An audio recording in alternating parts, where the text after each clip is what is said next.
Hi guys, for today's videos, meron tayong blue marlin dito. So, gagawin natin fish nuggets. Ang gagawin natin is iwain na natin to.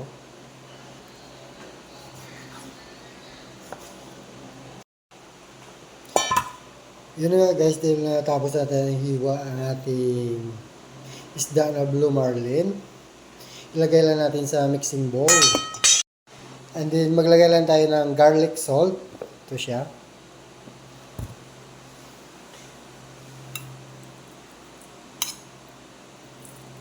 White pepper.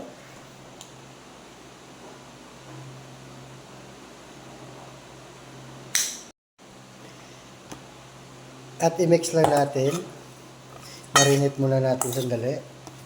Sa ating isda, ang ating garlic salt and white pepper. Yun nga guys, na-marinate na natin yan sa garlic salt and white pepper, ang ating isdang blue marlin.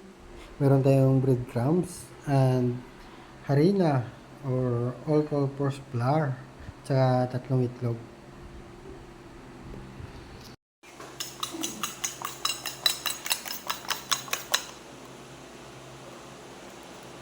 Yun nga guys, na-ready na natin lahat-lahat ang ating mga kailangan.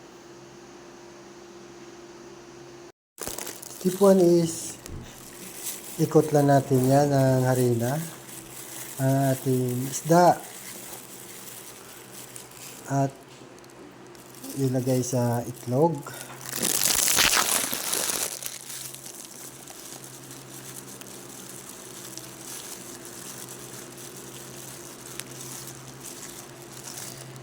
At ilagay na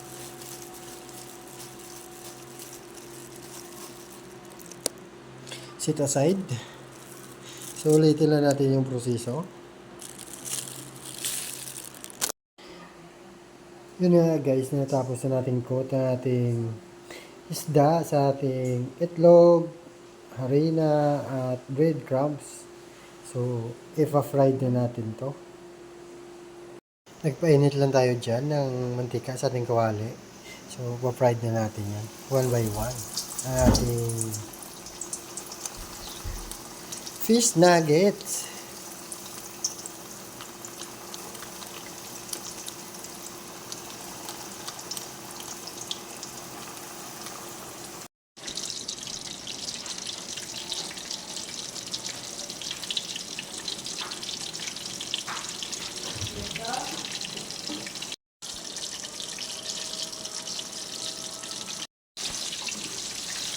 Yun na guys, set aside lang natin yan. Ready to serve nito sa ating lagayan one by one.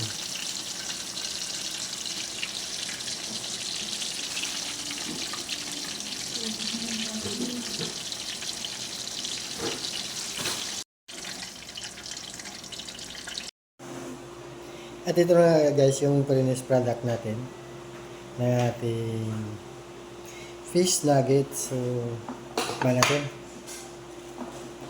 yung isa.